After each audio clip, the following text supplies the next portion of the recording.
push that rock here with some math. Let's solve an exponential equation where it's kind of difficult to write a base equal to the same base on the other side. So here we have 5 times 2 raised to the x plus 1 equals 36. I'm going to isolate this base by subtracting 1. That gives me a 35 over here. I'm trying to isolate this base. I can't multiply the 5 by the 2. Some of you are going to make that mistake, but remember that exponentiation comes before multiplication. So this can't be multiplied, but what I can do is divide both sides by 5, or multiply by a fifth. And that isolates this base, this exponential expression here. I get a 7 over here. And now you see the trouble that we're having. Like, this is going to be difficult to write as 2 to the something. That's one way to solve an exponential equation. Now, on the one hand, I could say that we have 2 to the x is approximately equal to 8 because 7's close to 8. And then I could say, well, 2 to the x is approximately 2 to the 3, and so x must be close to 3. But that's not an exact answer. That's an approximate answer.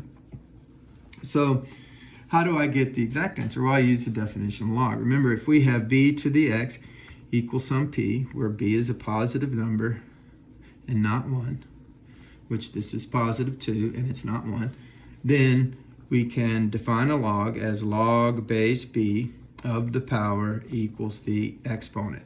So logs are defined to be the exponent that produces this power. So, and it's not going to be an integer power, right? If we had an 8 over here, well, we'd get an integer power, but this, we're not going to, 7 is not an integer power, 2. So we're going to use the log definition. We're going to write log, what's the base? It's right here. This is called the base, right? This is the base. The exponent's up here.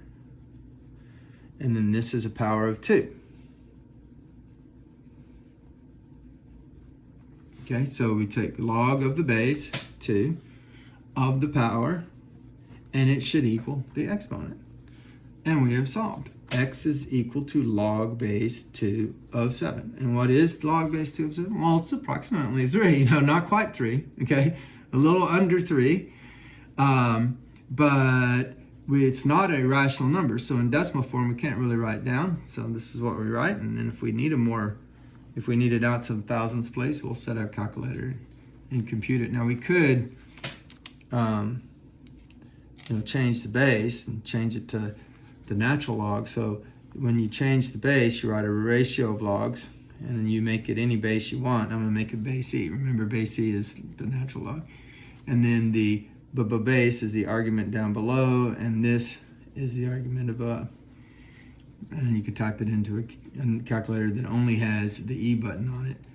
But nowadays, calculators even can do any base here, so this is less important to be able to do. But that's the exact answer, and that's where you want to get. Math made simple. Simple math.